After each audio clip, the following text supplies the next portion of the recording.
Hello दोस्तों, नमस्ते। कैसे हैं आप लोग? आशा करती हूँ अच्छे ही होंगे।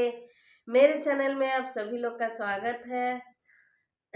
आज मैं लेकर आई हूँ ब्याह के गीत। आप लोग सुनिए और कमेंट में बताइए मेरा गीत आप लोग को कैसा लगा। अगर अच्छा लगे तो शेयर सब्सक्राइब कर दीजिएगा। आलरी बसवा काटाई दिहल छतवा छवाई दिहल। आलरी बसवा काटाई दिहल छतवा छवाई दिहल। अरे से हो छतवा चितवेला बेटी के बाबा ये तनी बारतिया आइल। अरे से हो छतवा चितवेला बेटी के बाबा ये तनी बारतिया आइल। हाथिया छासे आइल घोड़वा पाछा से आइल। अरे साजन लोगवा बहुत आइल समधि साले पैदल आइल। हाथिया चासे आइल घोड़वा पाछा से आइल। अरे साजन लोगवा बहुत आइल समधि साले पैदल आइल। हाथिया के चारा देबे घोड़वा के दाना देबे।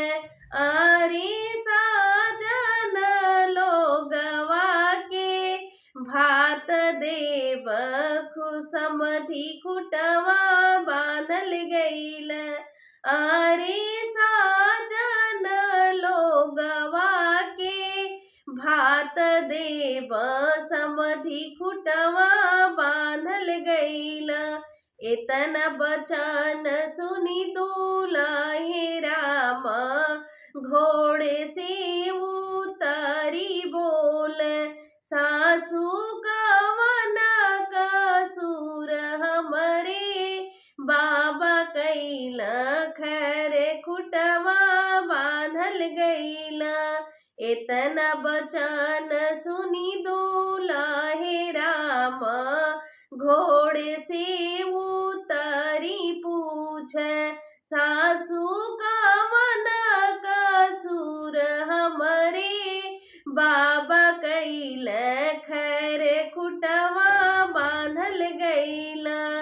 लहंगा त छोट लैला चुंदरी धूमिल लैला।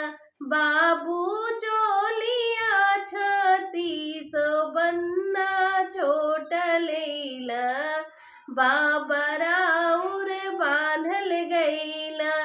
लहंगा त छोट लैला चुंदरी धूमिल लैला।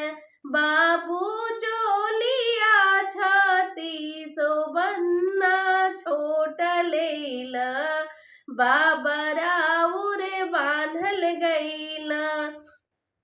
जो लहंगा सिया के आई चुंदरी चटक आई।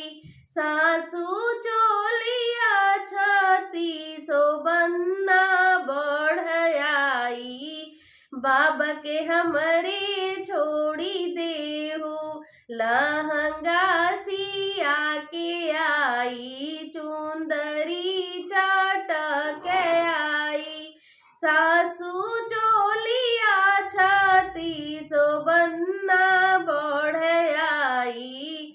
बाबा के हमरे छोड़ी देहू। नमस्ते दोस्तों।